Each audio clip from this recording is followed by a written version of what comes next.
시편 103편 전체가 1절부터 22절까지인데요. 우리 한번 보도록 하겠습니다. 시편 103편 1절부터 22절입니다.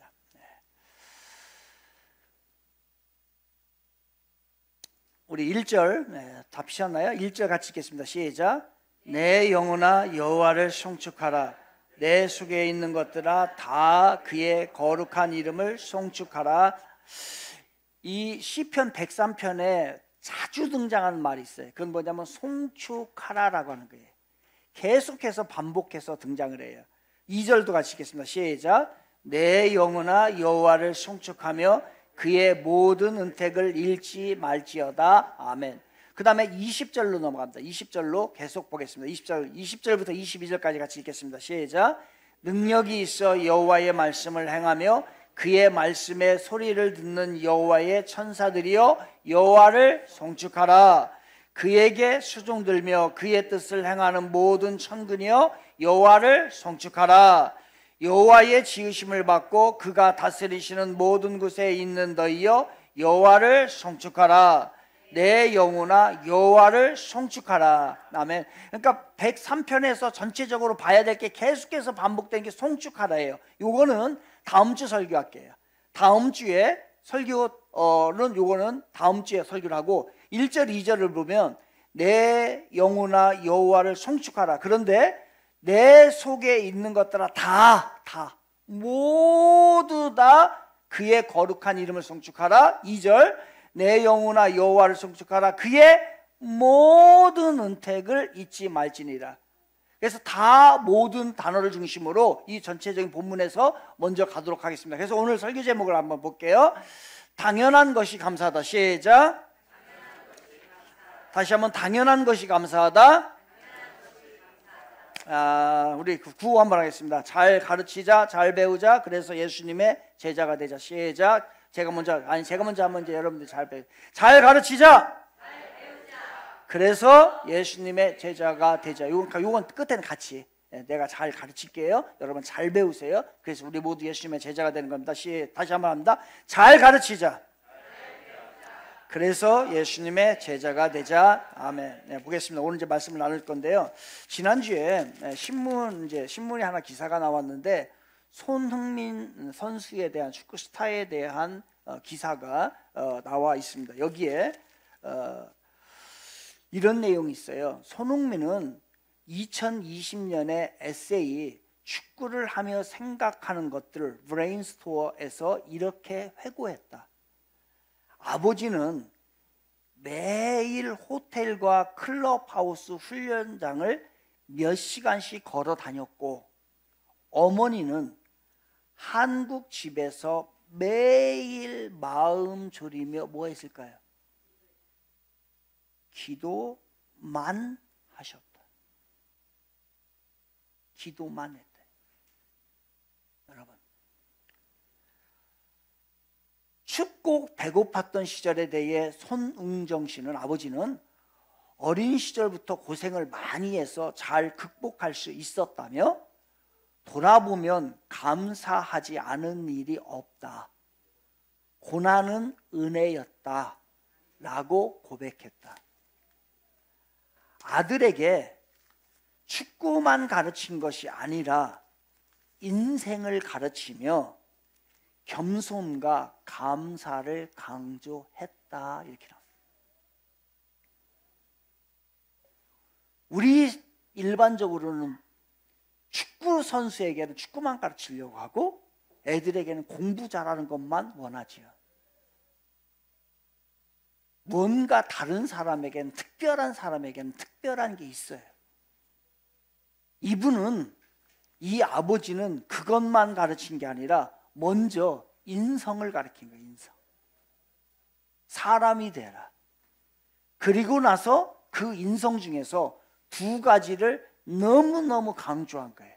첫째는 겸손, 또 하나는 감사. 그래서 손흥민을 보면 정말로 정이 가고 겸손하고 참 매력 있는 스타라고 하는 것을 알게 됩니다. 그래서 여기서 이제 눈길을 끄는 게 바로 기독교 신앙의 가정에서 자랐다는 거예요.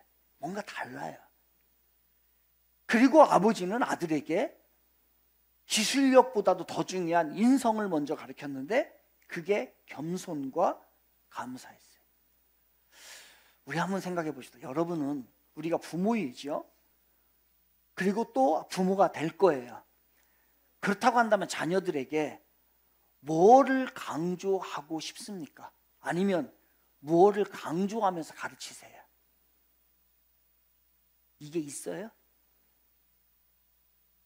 그냥 취직 잘하면 다 된 거야. 돈 좀 벌고 다른 사람보다 좀 더 잘나면 다 된 거야. 이게 나의 혹시 가르침 아니에요? 부모로서? 뭔가 다른 사람은 다른 게가 있는 거예요. 세상을 뛰어넘고 평범을 뛰어넘는 뭔가가 있는 거예요. 다시 한번 여러분에게 묻고 싶어요. 여러분의 자녀들에게 진짜 너는 이게 중요해 강조하고 싶은 게 있으신가요? 그것이 뭘까요? 없으면 만드세요. 저는 두 가지를 강조하고 싶어요. 우리 자녀들에게. 첫째는 정직, 두 번째는 인정하는 거예요. 하나님을 하나님으로 인정하고 저 사람을 저 사람을 인정하고 동물은 동물로 인정하는 거예요. 이게 질서예요. 나름대로의 겸손과 감사를 굉장히 강조했어요. 그래서 그 아버지의 가르침대로 손흥민은 감사하는 삶을 지금도 살고 있다고 합니다. 그러면서 글이 계속해서 나오는데 여기에 이렇게 써 있어요. 지난 2월 싱가포르 남성 잡지 오거스트맨과의 인터뷰에서 그는 나는 경기 결과나 경기력에 대해 기도하지 않는다. 경기 뛸 수 있는 기회를 주셔서 그라운드에 서게 해 주셔서 감사하다. 이 경기가 끝난 뒤에도 축구를 통한 행복을 잃고 싶지 않습니다. 다치지 않게 해주세요. 라고 기도한다. 나는 축구가 재밌어서 시작했고 나를 웃게 만들기 때문이다 라고서 얘기를 해요. 왜 이 아버지와 아들은 이 세계의 최고의 스타인 축구 스타인 아버지와 아들은 왜 그렇게 감사를 강조하는 걸까? 왜 강조와 가장 중요한 덕목 중에 하나가 감사라고 생각을 하고 그거를 감사를 자녀에게 최고의 스타에게 최고 스타를 만든 사람이 그걸 가르쳤을까? 사람은 보이는 부분과 보이지 않는 부분으로 구성이 되어 있습니다. 보이는 육신이죠. 그리고 보이지 않는 영혼의 모습으로 구성이 되어 있어요. 그러면 우리는 이 육신을 위해서 이 육신에게 필요한 필수 영양소가 있습니다. 반드시 이 육신이 성장하고 발달하고 그 다음에 생식 과정에서 아무런 문제가 없게 만들려면 필수 영양소가 있어요. 그것을 요즘 아이들 말로 탄단지라고 하죠. 탄수화물, 단백질, 지방이 이 육신을 위한 필수 영양소입니다. 우리는 이거의 밸런스를 맞추기 위해서 너무너무 애를 써요. 고기를 먹어야 되고 고기를 먹으려고 하고 그 다음에 단백질을 섭취하려고 하고 몸에 좀 이상이 있으면 이 탄단지에 계속 여기에 주목합니다. 그렇다면 우리의 범주는 인간의 범주는 육신만 있는 게 아니라 영혼도 보이지 않는 영혼도 있다고 했어요. 마음도 있고 영혼도 있어요. 그러면 이 영혼의 필수 영양소는 뭐라고 생각하십니까? 여러분은 이 영혼을 위하여서 육신을 위해서는 탄단지를 계속해서 공급해 줬는데 여러분의 영혼을 위해서는 이 필수 반드시 있어야 되는 이거를 공급을 해 주셨습니까? 그리고 그것이 무엇인지를 알고 계십니까? 육체보다도 소중한 영혼을 우리가 이렇게 관리를 안 하는 거예요. 육체에 조금만 문제가 생기면 탄단지를 막 정확하게 자녀들에게 공급해 줍니다. 그런데 영혼에 문제가 생기는 이유는 바로 우리가 이렇게 무지하다는 거예요. 영혼에 대해서. 우리의 영혼에 필수 영양소가 있습니다. 그거는 감사입니다. 감사는 우리의 영혼을 위해 없어서는 안 되는 필수 영양소예요. 육신은 음식을 통해서 성장을 하죠. 이에 반해 우리의 영혼은 어떻게 성장을 합니까? 바로 감사를 통해서 우리의 영혼이 성장을 해나가는 거예요. 그래서 여러분 의도적으로 감사합니다, 감사합니다, 감사합니다 입에 달고 사셔야 돼요. 아침에 일어나면은 힘들고 불쾌하고 힘든 일이 예상이 된다 할지라도 그것을 이길 수 있는 거, 영혼으로 이길 수 있는 그 능력은 뭐냐면 필수 영양소는 감사예요. 그래서 감사를 계속해서 공급해 줘야 돼요. 같이 합니다. 감사합니다. 10번 하겠습니다. 시작. 감사합니다. 감사합니다. 감사합니다. 감사합니다. 감사합니다. 감사합니다. 감사합니다. 감사. 몇 번 했어요? 몇 번 했어요? 10번 했어요? 됐어요. 감사합니다. 이게 아침에만 하는 게 아니고 저도 의도적으로 힘들고 어려울 때가 있어요. 그럴 때에 정말 힘들어요. 할 수 있는 방법이 없어요. 그거를 이겨나가시면 나머지가 다 우리의 영혼이 이 영혼의 에너지가 앵꼬난 거예요. 죄송합니다. 앵꼬. 일본말로 허접한 일본말 써가지고 고갈이 된 거예요. 고갈. 이 고갈이 됐을 때 이것을 기름을 채울 수 있는 것은 뭘로 채워야 되냐면 다 같이 감사. 시작. 감사. 이 감사를 채워야 돼요. 그러니까 우리의 육신은 세상 것을 채우는 거하고 영혼을 만족시키는 건 달라요. 완전히 달라요. 여러분 물고기는 물에서 자라야 돼요. 그리고 저 하늘에 나는 새는 공중에서 자라야 돼요. 이와 같이 이것이 다른 거와 같이 우리의 육신에 만족하는 것과 영혼이 만족하는 필수 영양소는 다르다는 얘기예요. 그런데 우리는 어떻게 생각하느냐? 물고기를 하늘에 날려버리고 저 새를 잡아다가 물속에다 집어넣는 거예요. 즉 내 육신이 배부르고 세상적으로 만족이 되면 우리의 영혼이 만족된다라고 생각을 하는 거예요. 마치 물고기를 하늘에 던져버리는 거와 똑같은 결과를 가져요. 이 분야는 완전히 다른 분야예요. 그래서 아무리 똑똑하고 많이 배우고 세상의 모든 것을 가진 사람이 그 허접한 무당 앞에 가가지고서 인생을 점을 봐요. 왜? 분야가 다르기 때문에. 그 사람은 영적으로 무지한 거예요. 그러니까 미신을 쫓아다니는 거예요. 그런데 배우지도 못하고 아무것도 가진 것도 없는데 하나님을 알았어. 그래서 그 하나님을 의지하면서 자녀들에게 그 노부모가 하나님의 말씀대로 살고 믿음으로 살고 그래서 자녀들이 다 잘 되는 경우가 너무너무 많은 거예요. 이게 다른 부분이에요. 영적으로. 그렇다고 한다면 우리들의 육신의 필수 영양소는 탄단지입니다. 우리의 영혼을 위한 필수 영양소는 뭐라고요? 다 같이 감사. 시작. 감사요.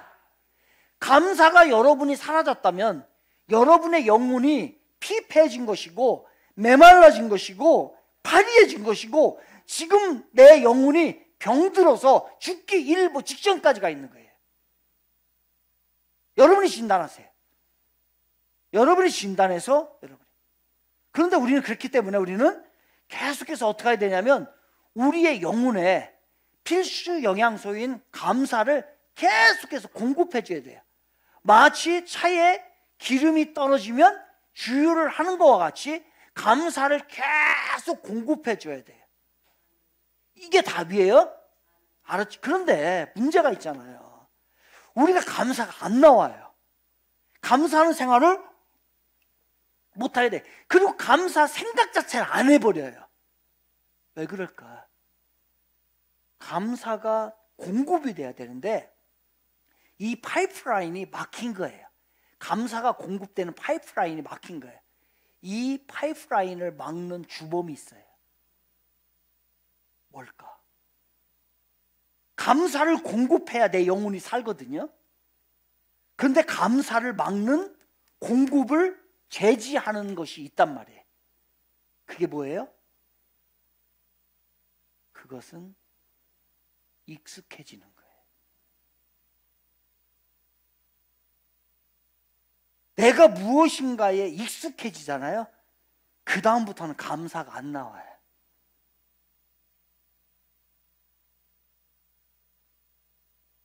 내가 받는 것에 익숙해져요. 줘야 될 이유는 없는데, 여러분 한 2년 전인가 우리 코로나 있을 때에 우리 성도님들 드리려고 그때 뭐 드렸어요?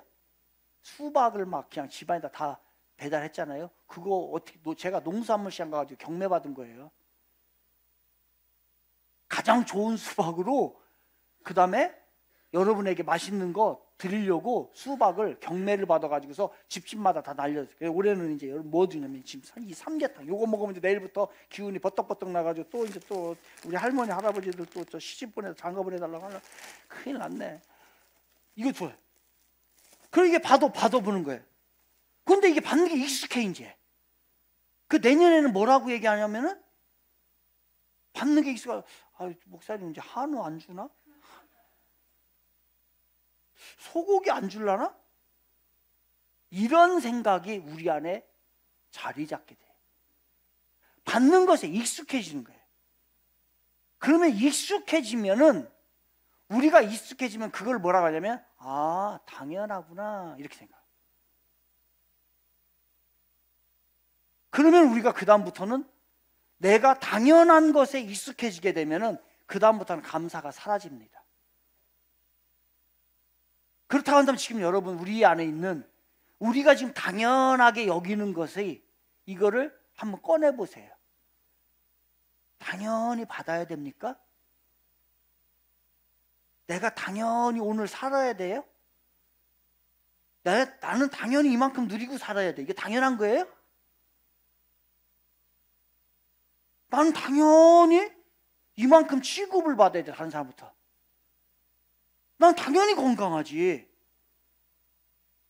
나는 마땅히 뭐 이럴 만한 능력 있는 사람이지. 이게 당연한 걸까요? 아니에요. 우리 지난 3년 동안에 배웠잖아요. 뭐를 배웠어요? 코로나로부터 배웠잖아요.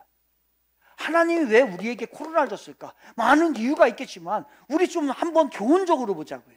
하나님께서 우리들에게 코로나를 통해서 우리는 깨달은 교훈이 있어요. 그건 뭐냐면 그동안에 당연하게 생각했던 것이 당연하지 않다는 거예요. 이걸 하나님이 우리에게 교훈을 준 거예요. 그러면 우리는 오늘 그걸 알아야죠.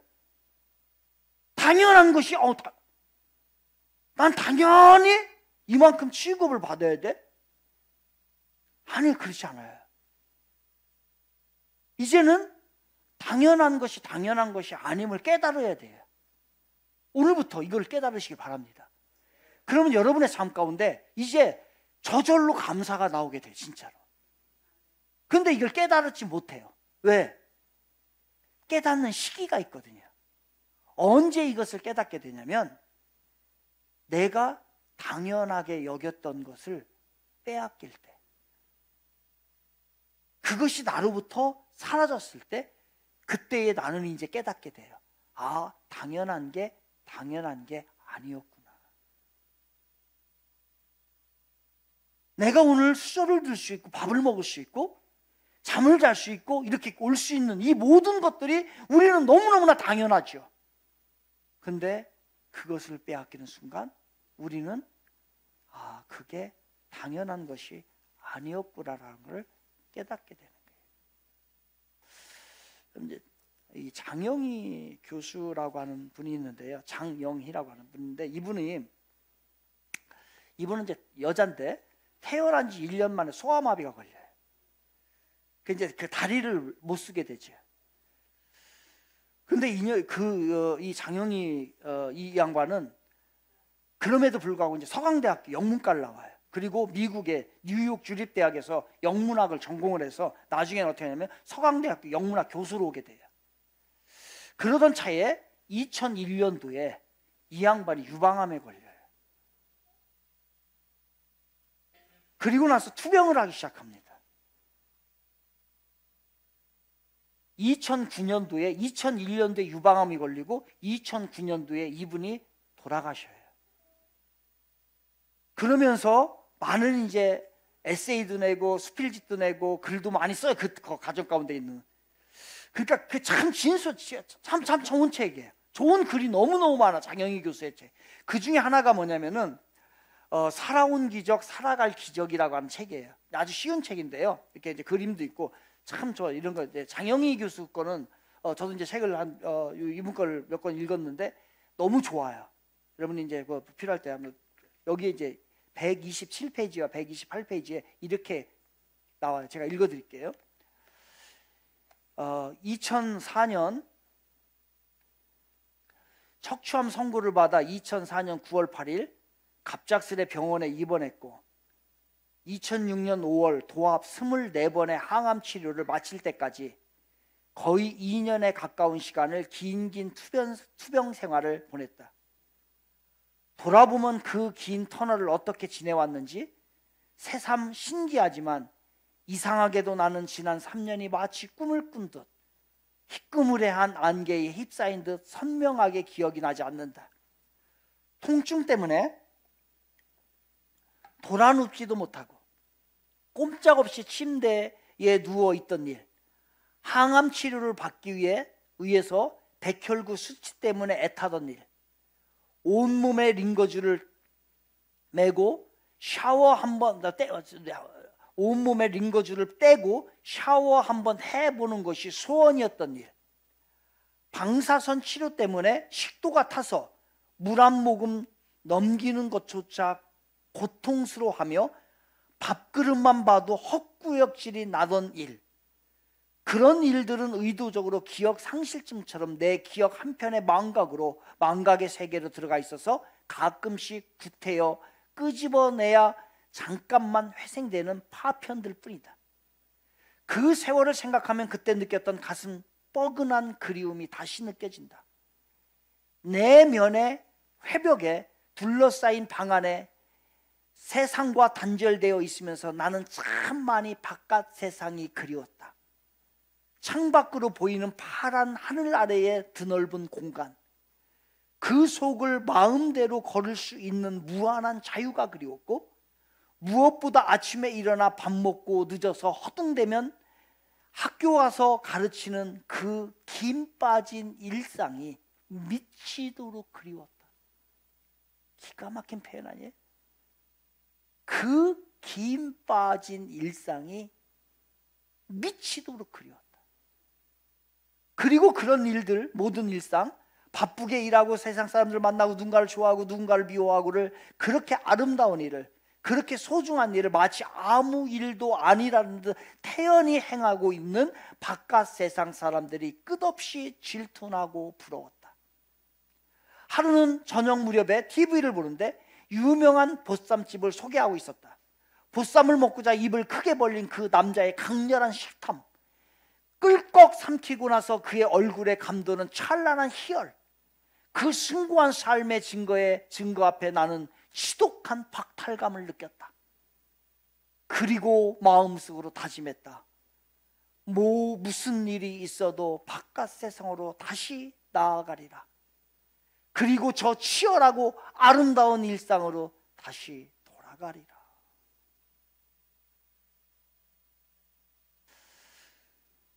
그 김 빠진 맹맹한 그것이었지만은 그것이 미치도록 그리운 거예요. 당연했던 것이. 김 빠진 일상이 감사하다. 당연한 것이 감사하다. 여러분, 우리가 자주 쓰는 말 당연하다. 당연하지. 마땅히 그러하다는 거예요. 당연히 그래야지. 아유, 당연하지. 당연한 거지. 내가 먹고 사는 거 당연한 거지. 내가 그만큼 대우받는 거 당연한 거. 내가 오늘 있는 거 당연한 것이지. 이 말을 우리는요, 습관처럼 때로는 무의식 가운데에 쓰면서 감사를 잃어버린 삶을 우리가 살고 있었어요. 여러분, 만약에 그 빨래 있잖아, 빨래를 2톤 트럭에 200대 분량 200대 분량을 갖다 놓고 여러분에게 이거 빨아요, 내가 돈 줄게요 라고 하면 여러분 얼마 요구하고 싶어요? 2톤짜리 트럭의 빨래를 200대 분, 얼마를 줘야 그 빨래를 할 거야? 할래 안 할래요? 1억 줄 텐 건데 그래도 안 해? 우리가 가정에서 누군가의 수고를 당연하게 생각을 해요. 특히 우리는 아내의 수고를 너무너무 당연하게 얘기해요. 지금 누구 얘기하는 거예요? 내 얘기하는 거예요. 지금 이정훈 씨는 지금 누구 얘기하는 거예요? 아니, 내 얘기하는 거예요. 김민기 씨는 누구 얘기하는 거예요 지금? 아, 집사님 얘기하는 거예요? 화상훈 씨는 누구 얘기하는 거예요? 그래요? 난 내 얘기하는 거야. 난 여러분 얘기하는 거 아니에요? 내 얘기하는 거예요. 당연하게 얘기해. 밥을 짓고 반찬을 내주고 집안일 정리해주고 빨래해주고 남편 돌봐주고, 이거 너무너무나 어떤 거예요? 우리 당연하게 제 얘기하는 거예요. 제 얘기. 남편이 아내의 수고를 당연하게 여겨서 때로는 아내에게 상처를 줘요. 나는 밖에 나가서 돈 벌잖아. 집에서 하는 일이 뭐 있다고. 요즘에 부부들이 맞벌이를 합니다. 맞벌이를 하니까 손주들을 누구한테 맡기냐면 할머니, 할아버지한테 맡겨요. 그리고 용돈 조금 주고 그게 당연하게 여겨요.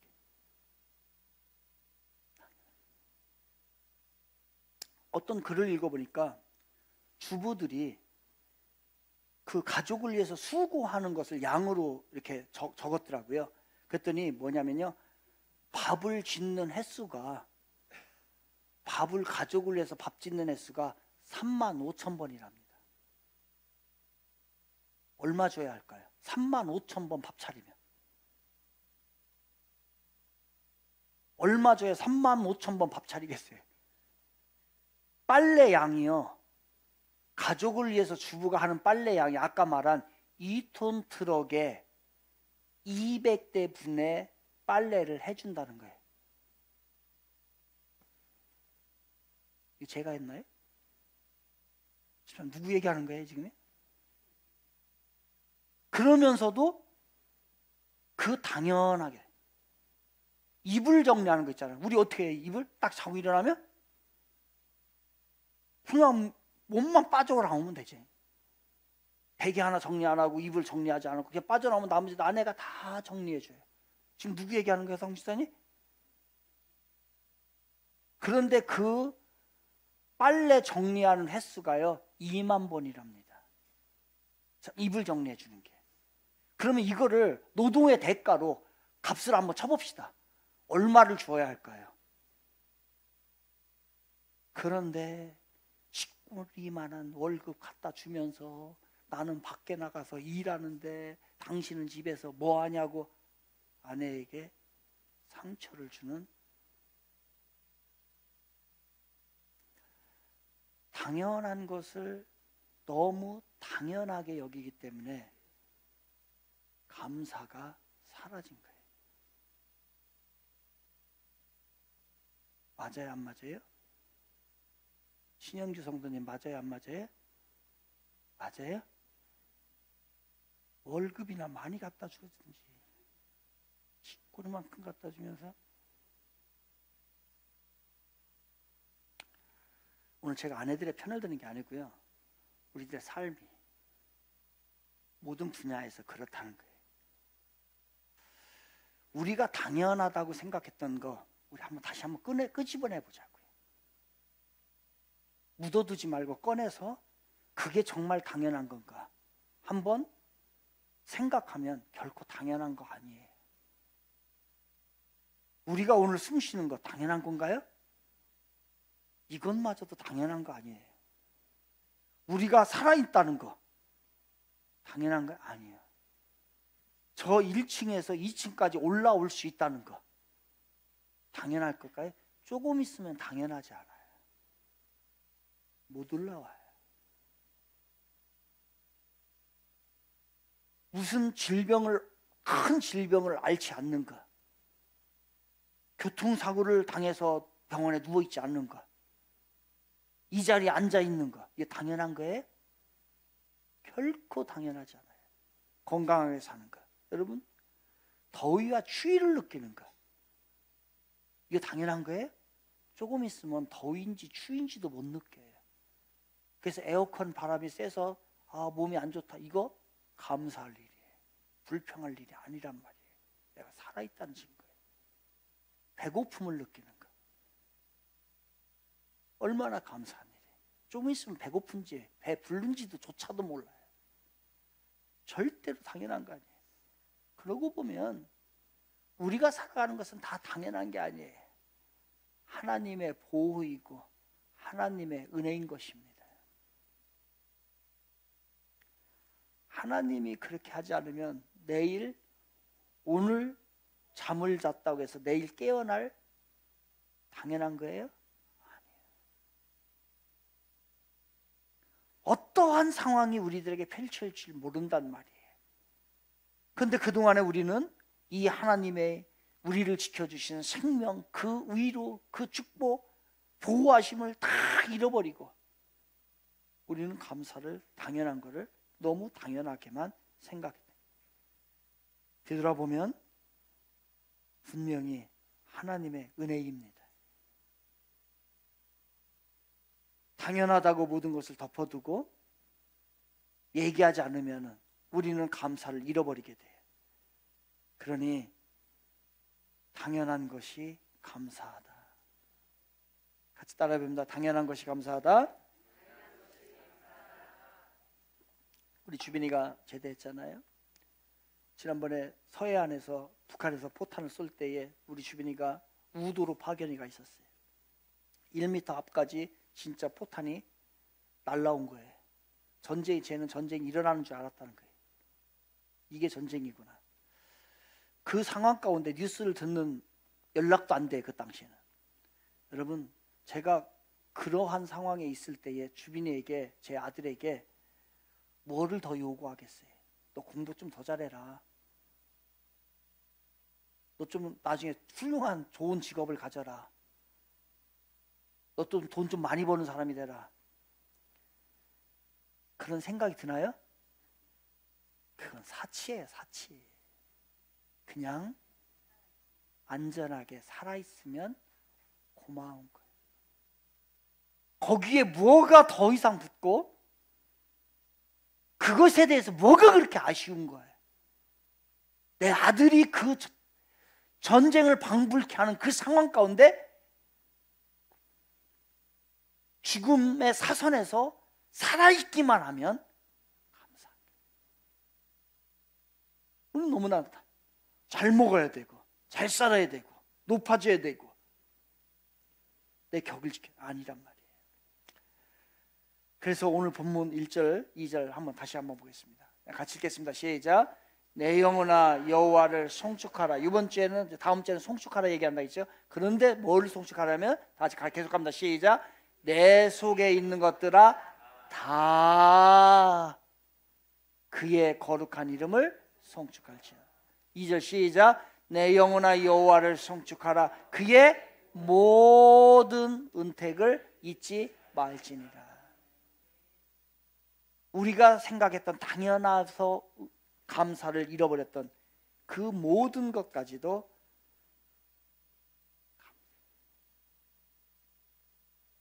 여기까지가 1차원적인 설교예요. 조금 더 해야 되는데 할까요 말까요? 여러분이 하지 말래도 해야 돼요. 여기에서 당연한 것에 감사해야지. 오늘 당연한 것이 감사하다죠. 그런데 당연한 것에 감사하다 보면 잘못된 것에 함몰될 수가 있어요. 즉 뭐냐면 모든 게 다 당연해. 그리고 모든 것을 당연한 것을 그대로 받아들이게 되면 그 다음부터는 숙명론, 운명론, 무능해지든가 자기 부정론에 빠져요.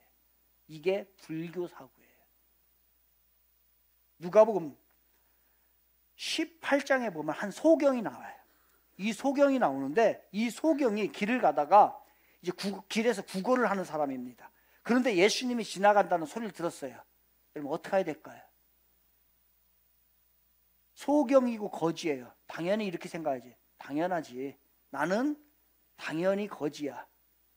그러니까 나는 당연히 거지로 살다 죽어야 돼. 나는 당연해. 얻어먹는 것이 당연해. 나는 불쌍한 사람이니까.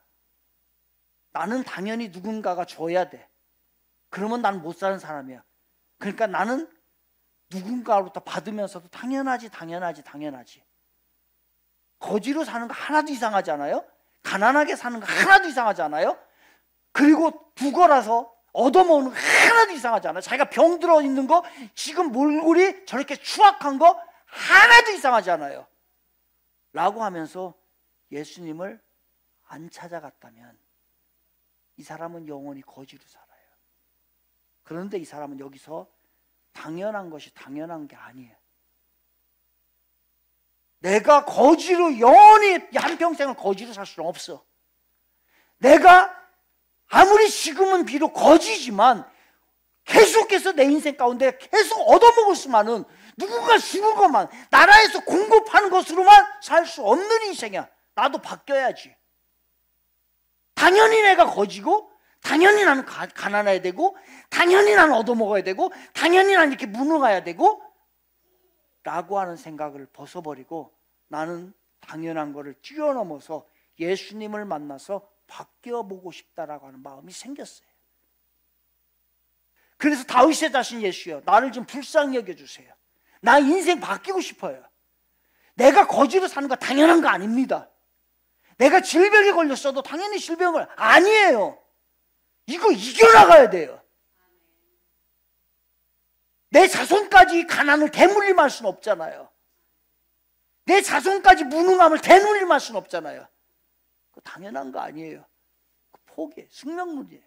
그 불교적인 사고가 우리 안에 가득하다. 그래서 예수님 앞에 나간 거예요. 나 거지로 살고 싶지 않습니다. 그래서 고쳐주세요. 다윗의 자손이여, 나를 불쌍히 여겨주시고, 나를 불쌍히 여기서 내 병을 고쳐주시고, 나를 좀 보게 하시고, 나도 사람답게 좀 살게 좀 해주세요 라고 하는 마음이, 진취적인 마음이 우리 안에 있어야 됩니다. 여러분, 우리가 인생이 이거 마찬가지예요. 나 원래 이것밖에 안 돼. 나 같은 놈이 뭘 할 줄 안다고. 내 주제에. 뭐 나 배운 것도 별로 없는데, 뭐 잘난 게 없는데, 나 같은 게 뭘. 나 원래 소심해. 나 원래 잘하는 게 없어. 나는 성격이 원래 그래. 내가 뭐 가진 게 뭐가 있다고. 할 수 있는 게 뭐가 있다고.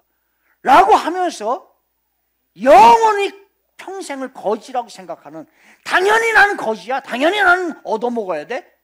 나는 당연히 국가로부터 혜택을 받아야 돼. 라고 하는 마음이 깨어지지 않는다고 한다면 여러분, 우리는 영원히 거지로 사는 거예요. 이거는 당연한 게 아니에요. 이 숙명론적으로 받아들인 것은 당연한 게 아니에요. 그래서 원래 당연히 이제 버려요. 나는 당연히 우리 교회에서 하는 일 참석 안 해도 돼. 왜 당연히 참석 안 해도 돼? 당연히 해야지. 나는 당연히 양육 안 받아도 돼. 왜 안 받아요? 나는 지금 이제 아직 시작일 수도 돼.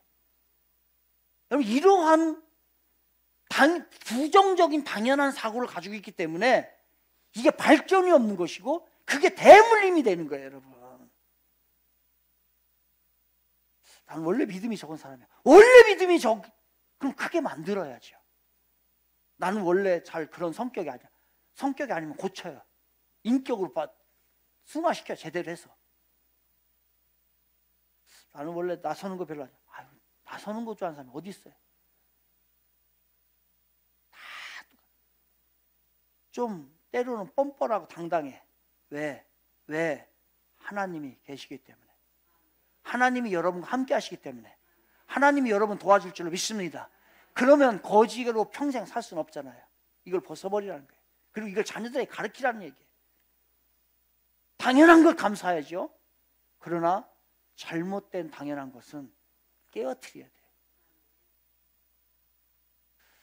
그리고 더 나아서 다른 사람에 대해서도 저 사람은 원래 저래, 원래 저 성격이 못된 사람이야, 원래 저 사람은 저렇게, 이렇게 하지 마세요. 단정 짓지 말자고. 설상 그렇다도 그 사람도 기회가 주어지고 그 사람도 은혜를 받으면 그 사람도 사용할 것이지. 하나님의 역사는 이렇게 시작이 되는 겁니다. 우리가 당연하게 여기지 않아야 하는데 잘못된 당연함, 나약함 당연함 안 됩니다.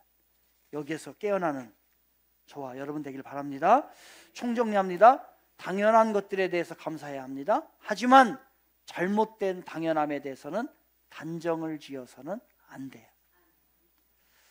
김승희라고 하는 시인이, 시가 길어요. 세상에서 가장 무거운 싸움이라는 시인데 그 뒤에 2번이에요. 두 번째 건데, 이렇게 이제 제가 요약을 좀 했어요. 아침에 눈 뜨면 세계가 있다. 아침에 눈 뜨면 당연한 세계가 있다. 당연의 세계는 당연히 있다. 당연의 세계는 당연히 거기에 있다. 당연의 세계는 왜 거기에 당연히 있어야 할 곳에 있는 것처럼 왜 맨날 당연히 거기에 있는 것일까? 당연의 세계는 거기에 너무도 당연히 있어서 그 두꺼운 껍질을 벗겨보지도 못하고 당연히 거기에 존재하고 있다. 당연의 세계는 누가 만들었을까? 당연의 세계는 당연히 당연한 사람이 만들었겠지. 당연히 그것을 만들 만한 사람, 그것을 만들어도 당연한 사람. 그러면서 맨 마지막에 이제 6연에 가서 이렇게 이야기해요. 당연의 세계에 소송을 걸어라. 물론의 세계에 소송을 걸어라. 여러분, 소송 걸어요. 거지의 인생이면 소송을 걸어서 일어나요. 잘못된 인격이라면 소송을 걸어요. 당연한 거 아니에요. 나의 인생은 내 인격은 더러워. 그러면서 영원히 그렇게 살면 안 돼요. 나는 가난해. 난 못 살아. 난 얻어먹어야 돼. 소송 걸어요. 그래서 새로운 인생으로 여러분의 인생이 바뀌기를 바랍니다. 오늘의 어록입니다. 이제 한 문장으로 마칩니다. 당연한 것이 감사. 따라해봅니다. 당연한 것이 감사하다. 시작. 하지만 당연한 것이 아니다. 시작. 벌써 입력이 됐어요? 다시 처음부터 얘기합니다. 당연한 것이 감사하다. 아니, 음미해봐요. 하고서 한 번에 할 거예요. 당연한 것이 감사하다. 하지만 당연한 것이 아니다.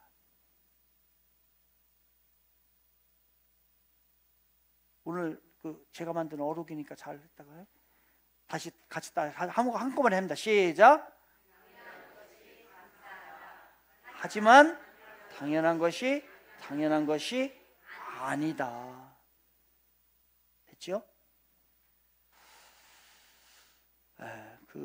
전에 이제 시편 137편 여러분에게 소개하면서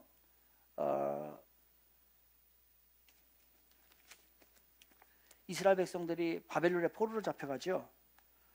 포로로 잡혀가면서 왜 그러냐면 그 당시에 당연한 걸 당연하게 생각했어요. 하나님 앞에 예배드리니까 너무 당연한 거고, 자기들 먹고 사는 거 당연한 거고, 그러다가 바벨론에 포로 잡혀가지고서 그들이 시를 짓게 돼요. 그들의 마음을 당연해서 후회를 하게 되죠.